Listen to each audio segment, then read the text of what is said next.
Hey everyone, Lunar Pony here. I just got back from seeing Sailor Moon the Super live at Kelly Auditorium, Portland, Oregon. It's March 29th, 2025. It was an interesting show. Where to even begin? Let me think. Right, so of course I had to go in there in proper attire, so I went wearing my Moon Princess hoodie.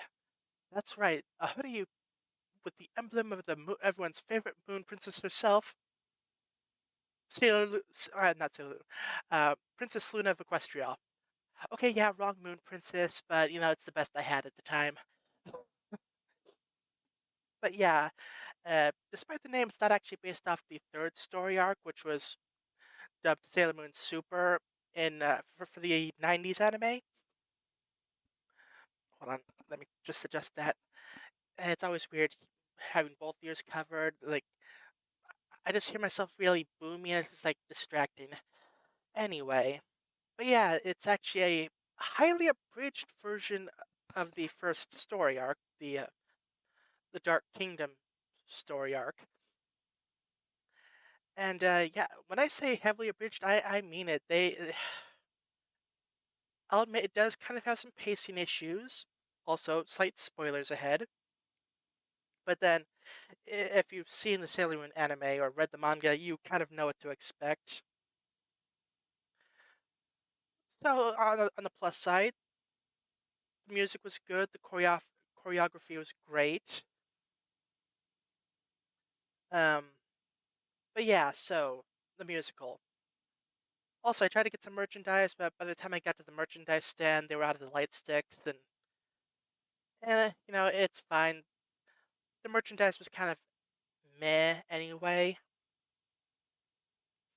But yeah, so the musical. So first off, after the whole opening song sequence and then the actual intro sequence using a instrumental version of Moonlight Densetsu, aka the theme song of the anime, we start off with Sailor V, well, Sailor Venus, but she's going by Sailor V at the time, catching some criminals. It's like, okay, bit of a interesting way to start things off. And then we cut to basically the beginning of the story. It's like, yeah, Usagi is going about her day, and oh no, monster attack at Naru's plate, mom's shop, jewelry shop, because there's a whole big sales. Oh yeah, one thing to note is that Ami and Ray are also present for the jewelry sale. Well, sort of. They make note that there's a whole big deal going on around it, but it's like, yeah, not really my vibe. We're out of here. So they just kind of cameo. So yeah, the first battle goes about same as usual. Sailor Moon fights off the baddies with her usual way of fighting. Got some sonic screams in there because that's one of her kind of weird one-off powers. Does she ever use that again? I forget. Oh, and Tuxedo. Part of me wants to say Tuxedo Common, but like that just literally means mask. Tuxedo Mask is just like it's perfectly fine. With me, it's like sometimes the Japanese names, despite having perfectly valid English translations, sometimes like part of my mind is like, but that other one sounds cooler. But yeah, so after that, we have a scene of Queen Beryl viewing the whole goings on. It's like, wait, there's these other energies. Like, oh, so she has friends, huh? And then four out of the five of the group is all together already. So yeah, we just skipped to Usagi, Rei, Ami, and Makoto being friends already. So yeah, a bit of a time skip. Then we have a whole thing where it's like something dark energy over Tokyo. Usagi wears herself out and wakes up at Mamoru's place, Tuxedo Mask. Like, if you're watching this and have no idea what goes on in Sailor Moon, read the wiki. It's like, just, it's like, why are you watching this? But yeah, it's like, wait, you're Tuxedo Mask. And tells her the backstory and everything, and it's like, oh no, I gotta go. Something's going on, and so then there's I going off of memory. Mind you, my memory is spotty sometimes. Uh, yeah, Queen Beryl makes her appearance. It's like, mwahaha, fight sequence, and Tuxedo Mask takes one for the team. And it's like, oh no, he's dead. Revived! Like, and then Queen Beryl's like, yoink! And kidnaps and brainwashes him. It's like, oh hey, I remember this from the anime. My memory of the manga, however, is a little bit more spotty. So yeah, showdown with Queen Beryl midway through the musical. Yeah, so when I was looking this up, I was led to believe that,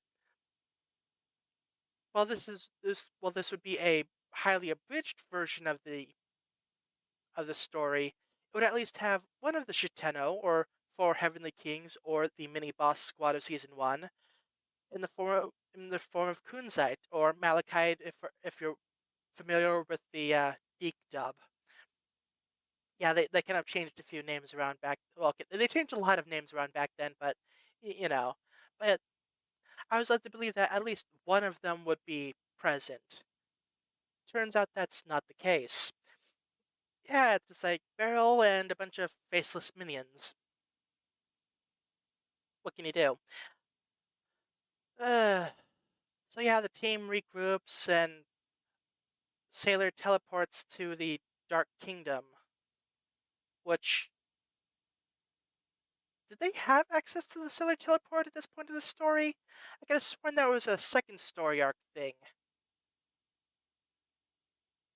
Or maybe that was in the anime, I forget.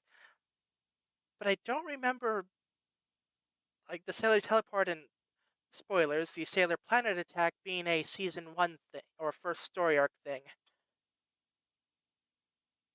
So yeah, they teleport to the Dark Kingdom to take the fight to Beryl, who has a whole musical number. It's like, yeah, Prince Endymion is mine now, yada yada yada.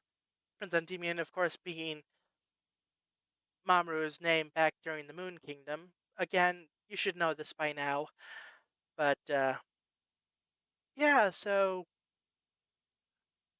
they get there, and when when they first probably get to the Dark Kingdom, and she does this whole musical number.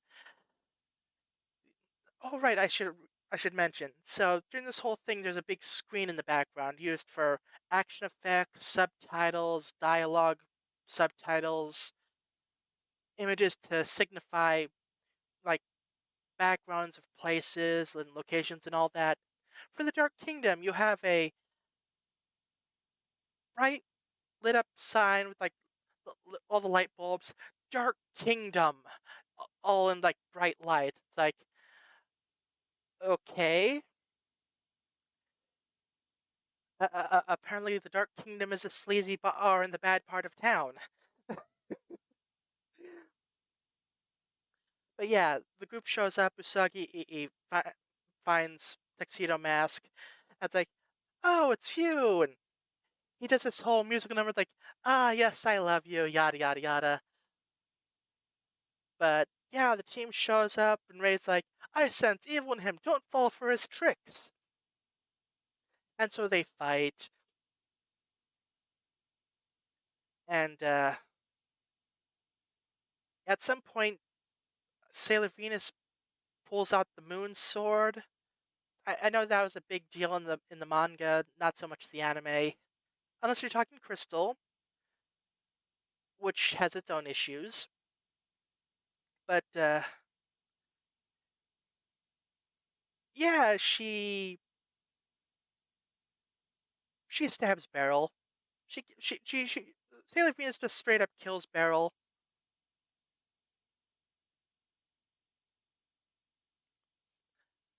But yeah, then stuff happens. Queen Metalia is like, ah, so she is gone now, huh?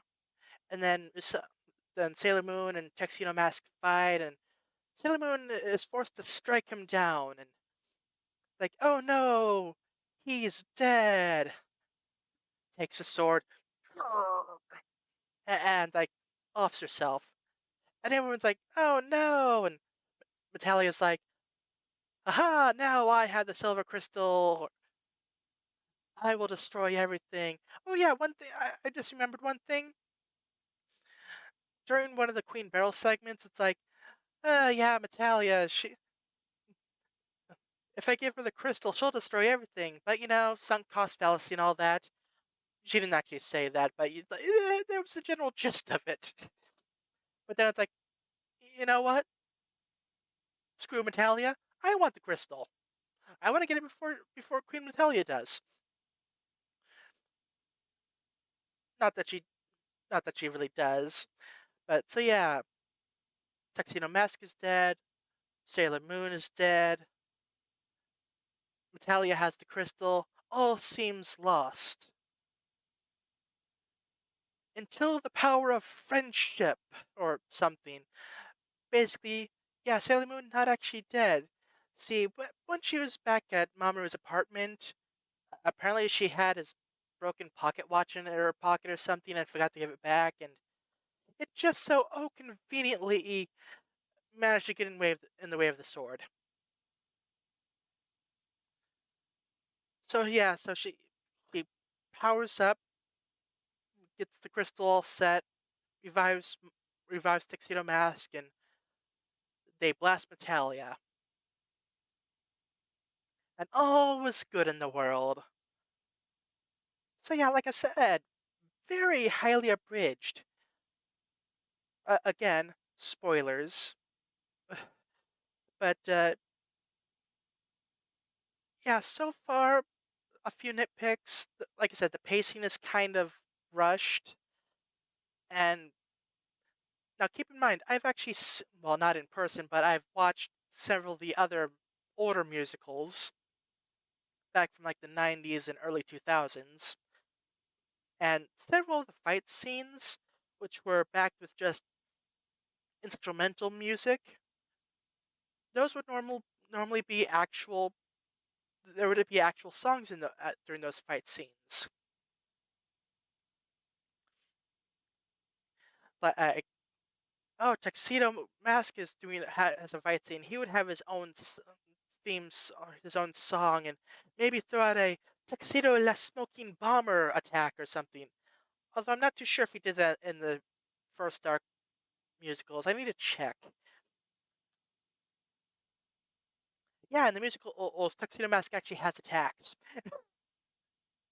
But yeah, unfortunately, a lot of the fight scenes were just instrumental backings, and but yeah. So after the main story is over, we get the whole roll call thing. Well, not really roll call. Basically, the musical segments after the main story. So we start off with the faceless minions, in which we have a little bit of a rave party, like everyone waving their light sticks around. But then we get a few other songs. Tuxedo Mask gets a song. Uh, the main Sailor Moon, Sailor Guardian group has does a repeat of one of the other songs they sung earlier. Queen Beryl has a song which is actually just a repeat of the song she sung earlier. It's like, okay, at this point, it's like, okay, kind of padding a bit. Like, There's also this one song. It's like something about like everyone's in kimonos, and it's like, oh, this Tokyo festival in this town of ours. It's like, this could have easily been like something near the beginning. It's like, oh, have everyone at a festival, and then they discover a monster attack or something. Having it at the end just kind of feels out of place.